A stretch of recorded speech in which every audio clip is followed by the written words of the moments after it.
creepy. That's so creepy na guys. Yes. Feeling ko may sumusunod sa akin. Sumasakit ulo ko.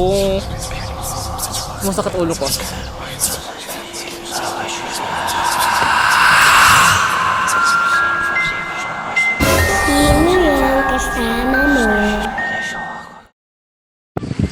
Today we have been successfully na nakapasok sa sementeryo ng Himalayang bayan ng General Trias, Cavite. So wow, ang hangin dito at may mga puno dito na ang gaganda. Siguro ito yung naara na fire tree ata. Sumisibol siya tuwing summer, di ba? Yun, di ba? Yun. So andito tayo kasi sa may sementeryo dito sa General Trias na malapit lang sa Imus, Cavite. Oo. So ang ganda. Oo. Ang ganda. Ang ganda. Oo. At meron silang church dito. Pwede pumasok, guys. Pwede pumasok. Pasok tayo, guys. Ayan, guys. Ito yung simbahan ng ito yung church ng church ng General Trias. Ito siya, guys.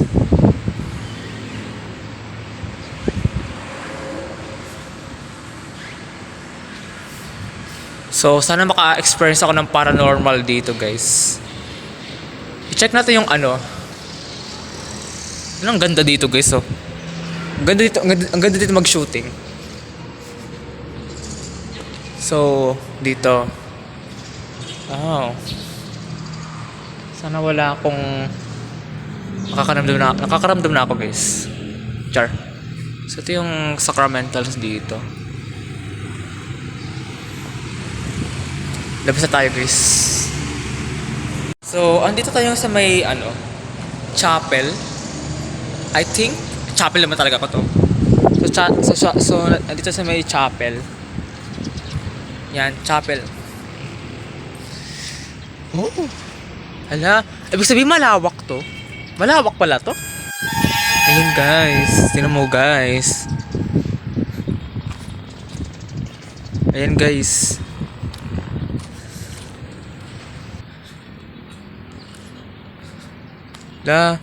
Ang sukal doon, guys. Masukal.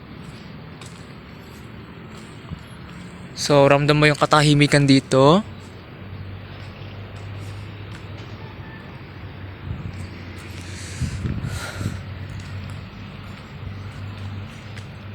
Ramdam yung katahimikan dito.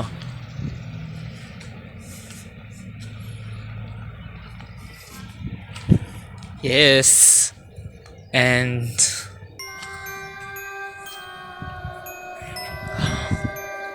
okay.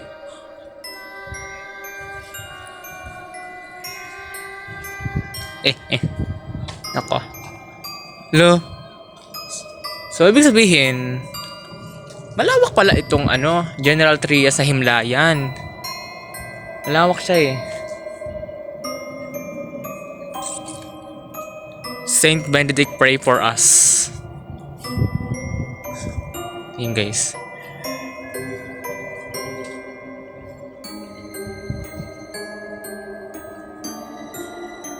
May naririnig ako.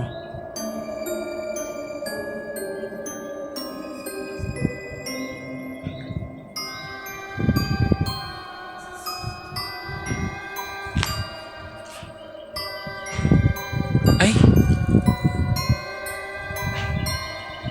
Ending na pala to.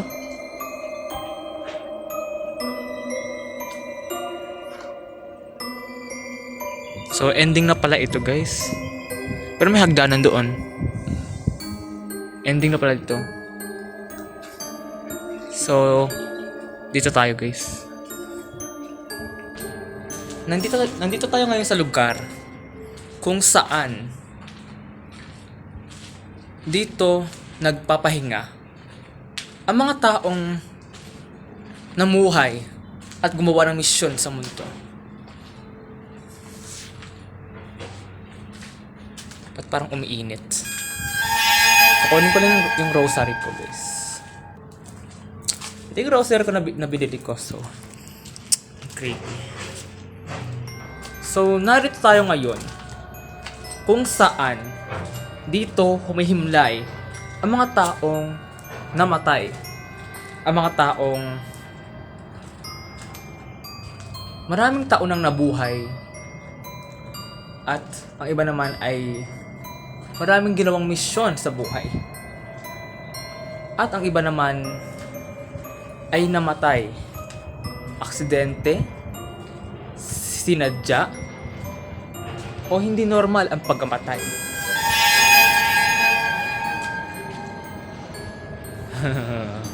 Okay. So, ayan guys. I'm protected naman guys. So, ayan guys. So, akala ko may extend pa to. Kasi tinan mo, may pader na pala doon. So, dito tayo.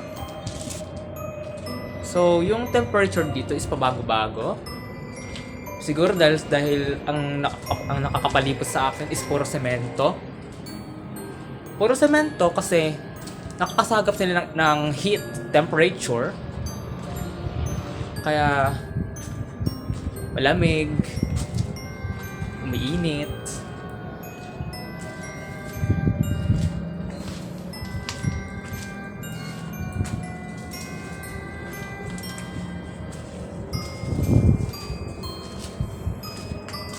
Oh, so may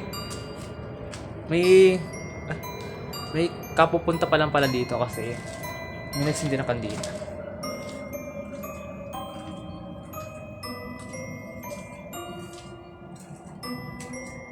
Check ko. Pipikit ako.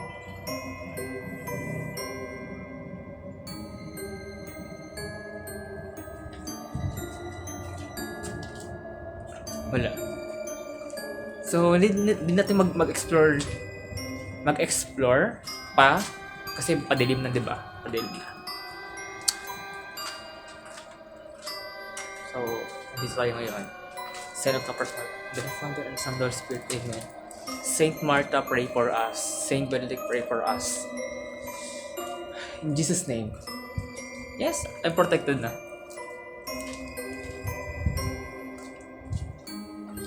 So,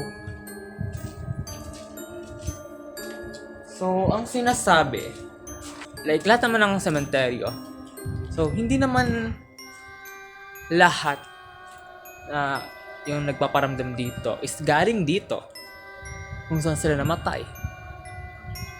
Kasi yung iba tumatawid na, or yung iba naman naiiwan pa dito.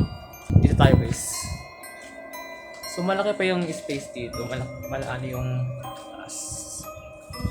okay, so napatin ako. So hindi lahat. Kailangan na talaga natin lakasan ang pananampalataya natin bilang Kristiyano.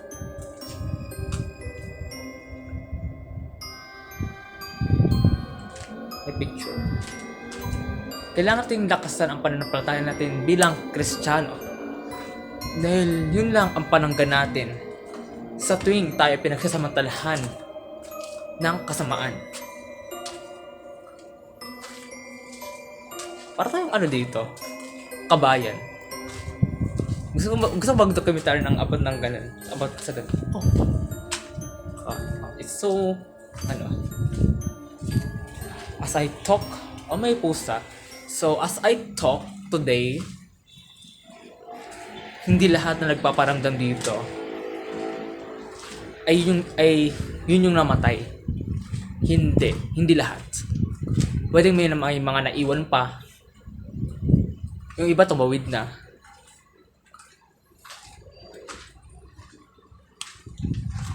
Pwedeng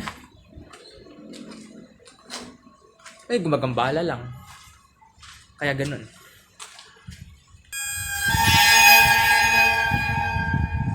Charot lang, may CR kasi ako nakita. Chinek ko kung may tao.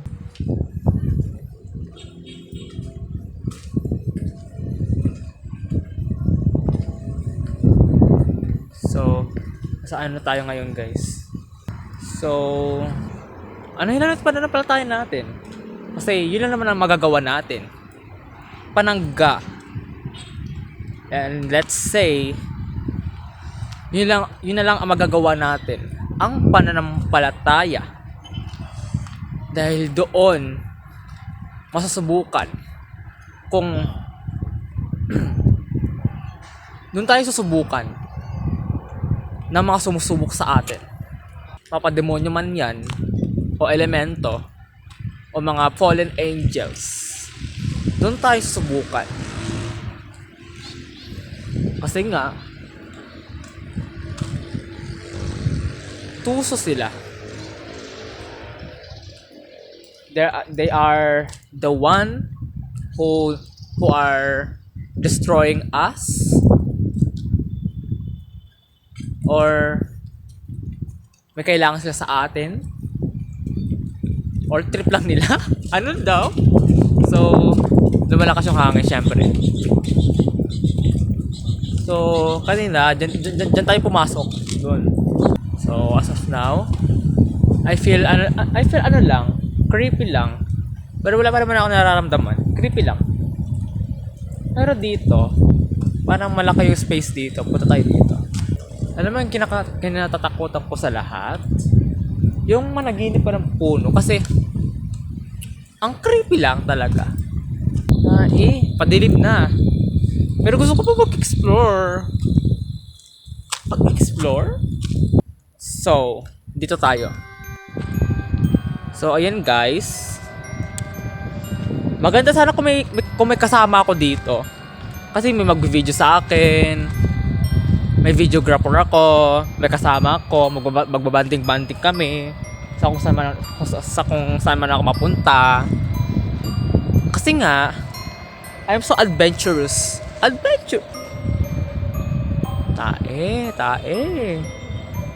May hagdanan dun, guys.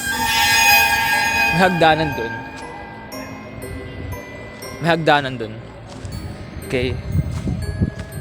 In Jesus' name. In the name of the Father, the Son, the Holy Spirit. Amen. May coke dito. Hello. Okay, that's so creepy na, guys. It's so creepy. Okay, lights on.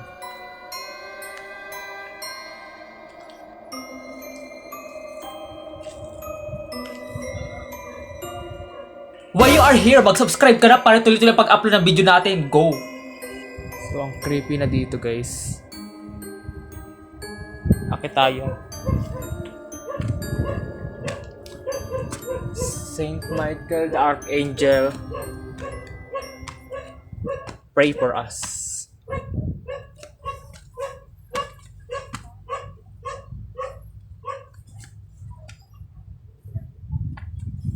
So yun guys, andito tayo ngayon guys. So siguro kable to, wag natin hawakan yan. So yun guys.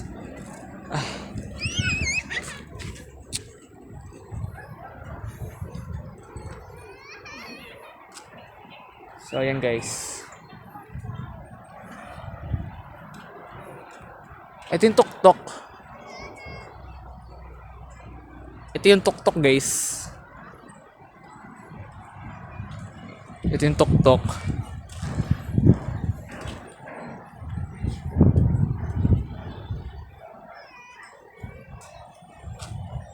So as you can see, ito ay kable.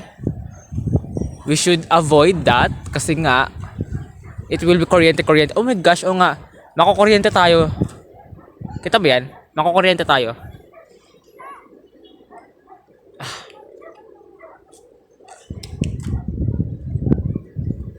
So ayan. Guided naman tayo ni God. Kasi may rosary tayong dala. Pananggayan guys. Wag na wag niyong kakalimutan na magrosaryo. Ayan guys, ang ganda dito. So, let's go down. Oh my gosh.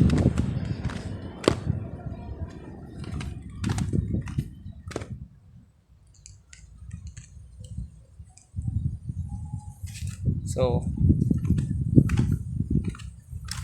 ayan. So,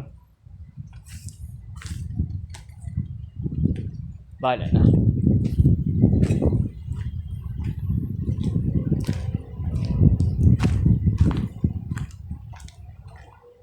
Ang reason about that is hindi natin alam. Sumasakit ulo ko. Hindi raw natin alam kung ano ang ma-encounter natin. Iba-iba ang ma-encounter natin. So, yun nga, kailangan natin mag-ingat. Kasi hindi yun biro. Dahil iba-iba ang ma-encounter natin. Hindi yung na-encounter mo ng isang araw ng mga entity ay ma-encounter mo rin sa susunod. Hindi, iba-iba raw sila. Iba. Kaya,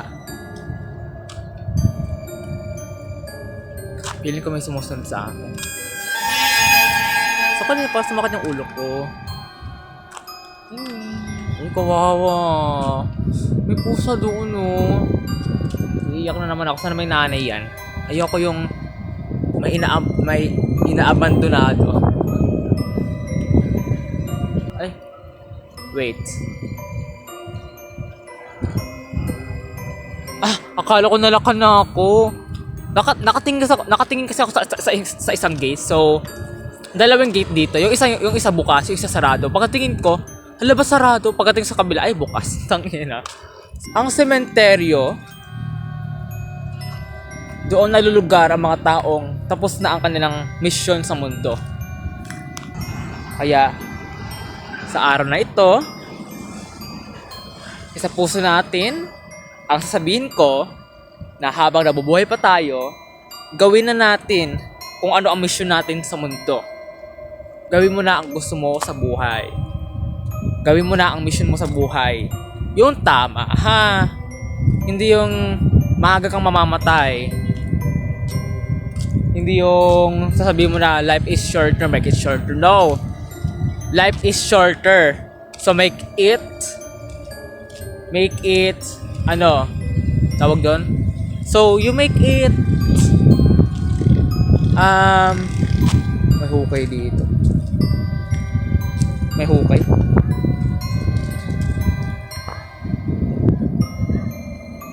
May hukay dito.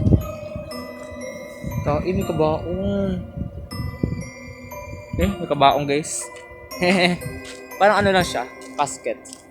You think na napaka-short ng buhay natin. No, hindi siya short. Ang haba pa nga eh. Basta gawin mo lang yung mga makabuluhang bagay para maging longer. Kasi, alam mo kung bakit iniisip ng ilan na life is shorter, so make it shorter. Kasi, hindi nila nahanap yung salitang makabuluhan sa buhay nila. So, that's why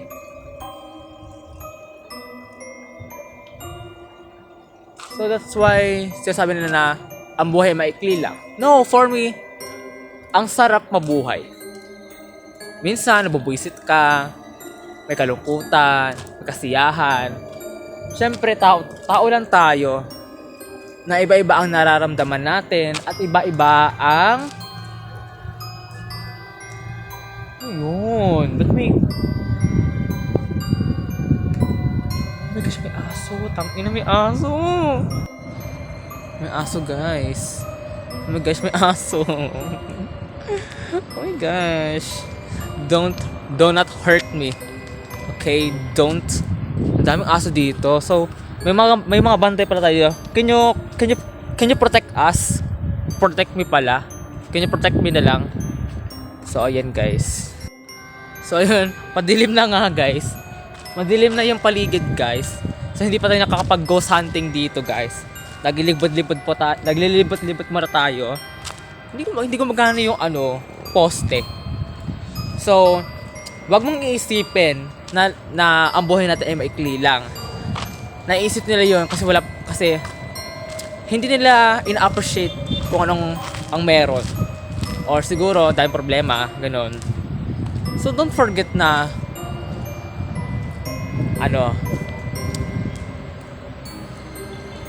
na masarap mabuhay.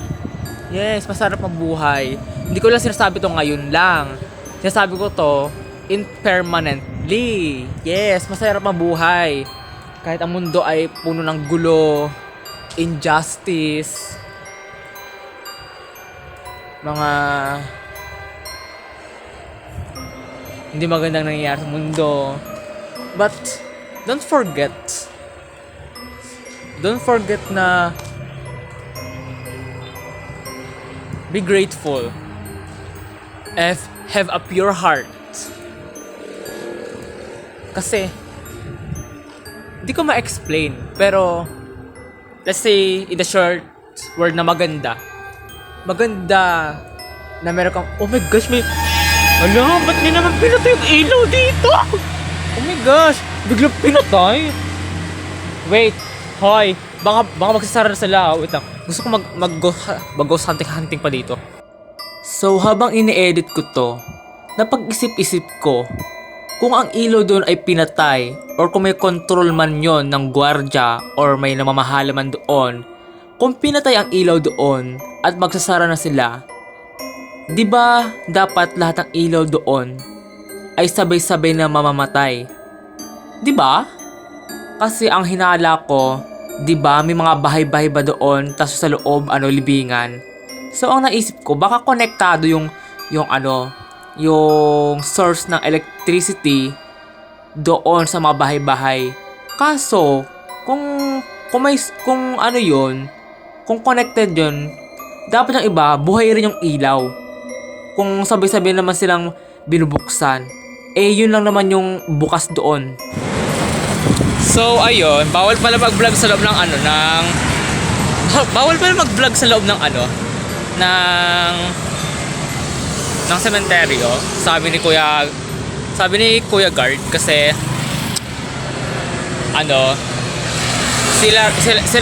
sila Kuya Guard daw yung madadamay kasi nga may nag-vlog daw dito. May nag-video daw dito. Pero hindi ko alam kung anong video yon. Feeling ko talaga may kasunod ako.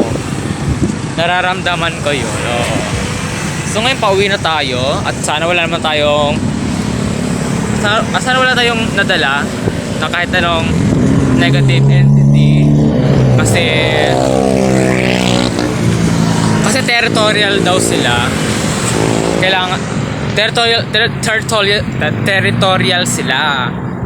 So dahil sa territorial sila, kahit saan na lang sila titira. At feeling ko may sumusunod sa akin. Halika na guys. Oh my god.